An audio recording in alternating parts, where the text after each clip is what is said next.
Hi, I'm Reverend Tom Kearns, and welcome to 333 Magic 9, where the tarot cards and the astrology stars come together to help you. September's an exciting month. We go back to work, back to school, back to our routines, and here's the energy that will be affecting you. The tarot cards that will be used this month correspond with the astrology. They are the Two of Swords, which represents confusion and lack of vision. The Five of Cups, which represents loss and depression. The Moon, which represents emotions and the psychic. And the Seven of Wands, which represents holding one's own. Gemini, the card for the first week of the month is the Two of Swords.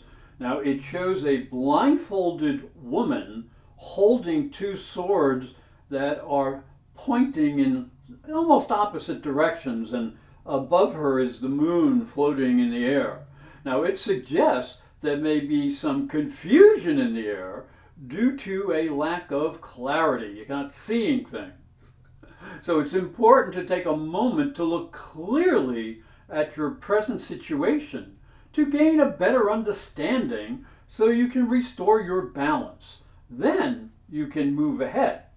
Now, as we look down here into the astrology for the month, it begins with Mars in Virgo down in the 4th house, and he is in opposition to Neptune in Pisces in your 10th house of status. So you need to think very carefully before you do something that'll shake up your career status. So don't attack authority figures. Make sure you're handling your responsibilities both at home and in your career. Now, you'll be helped by a trine that will run from Mercury to Saturn, and this connects your 5th house of pleasure with your 9th house of ideas. So it's a good time to communicate ideas and ambitions so you can make your mark in the world. So that happens on the 5th. Now, you know what it takes to be a success, so you're going to have to do something about that. And then the week will end with Venus, and she is in the 5th house of pleasure. And she's in her own sign, Libra, so that's very good. But she is square to Pluto, and Pluto's in the 8th house of shared energy and intimacy. So, you're going to have to be a little bit careful not to cross any boundaries when it comes to sort of financial dealings with others, but also in intimacy with others. Now, as we go into the second week, the tarot card is the Five of Cups. It shows a despondent man who is not seeing the future. He's looking down. He's emptied some cups here, but he's not even seeing some goodness in the past. So there may be something very much deep inside of you troubling you on an emotional level.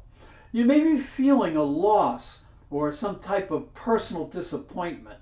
Now, this may be a good time to sort of let go of the past and look into the future. Look, there's a bridge and there's a castle. So look to the future because there might be better opportunities coming your way. As we look into the astrology for the second week, it begins with Venus right here entering into Scorpio and the 6th house of work and health, and that is on the 10th. Now, this asks you to focus on your work and your daily routines. Now, this is a highly psychic position, so listen to your deeper feelings, but do not express your sensuality at work. Keep that separate. And then you'll see there's a big T-square here, and that's going to happen over the 13th and the 14th as the moon moves up, and she will square Neptune, and she will also square the sun.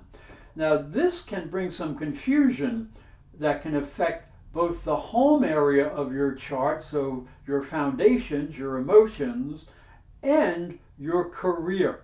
So do not allow personal responsibilities to get in the way or mixed up with career responsibilities. And please be cautious when you're doing things in public in your career. The card for the third week of the month is the moon.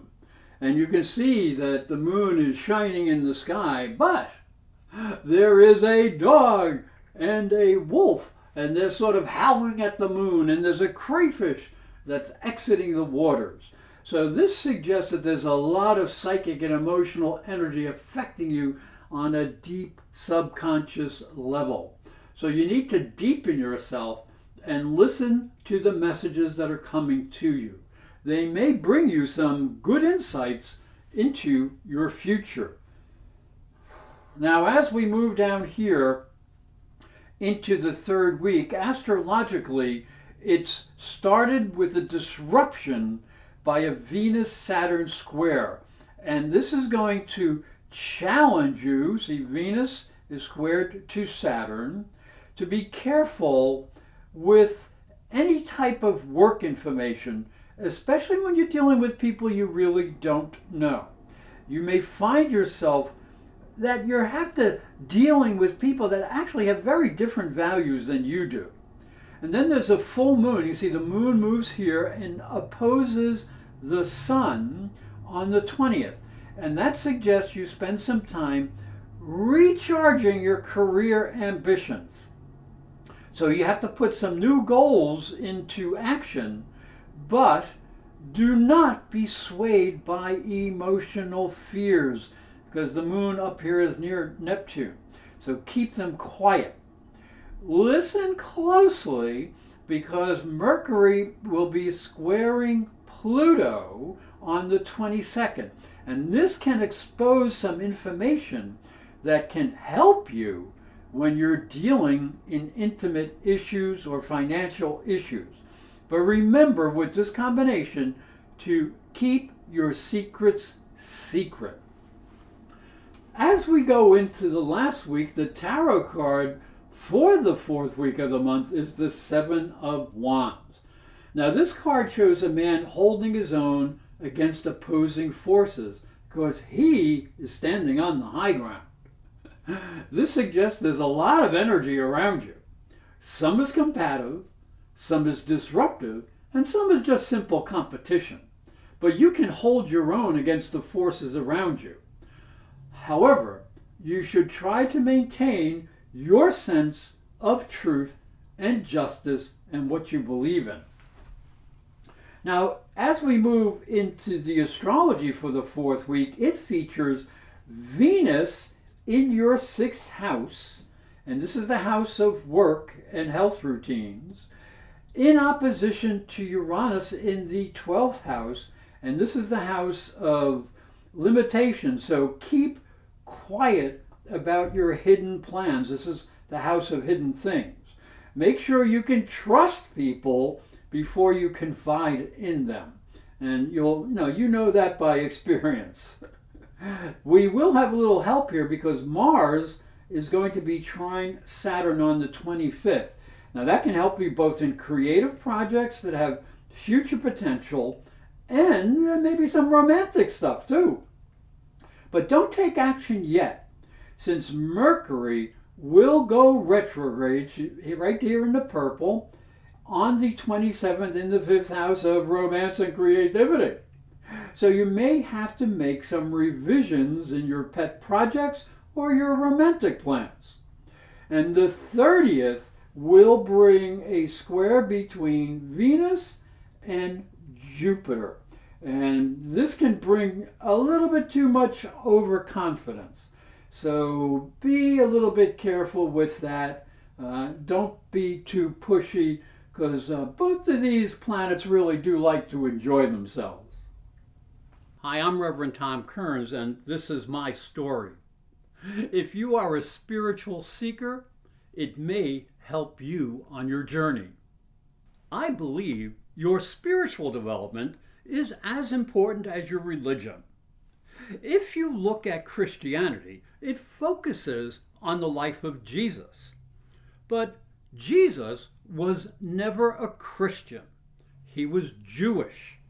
If this thought intrigues you, you'll enjoy my new book, Light from Water, Freeing Jesus. It's available on Amazon.com and through fine bookstores. And it may help you on your spiritual journey. I'd like to thank you for watching and thank you for listening. Remember to subscribe because these videos are free and hit the little bell for notifications. And for a special offer, visit my website, internetpsychicreadings.com. I hope you will like this video and also press the little bell for notifications when my new videos come out.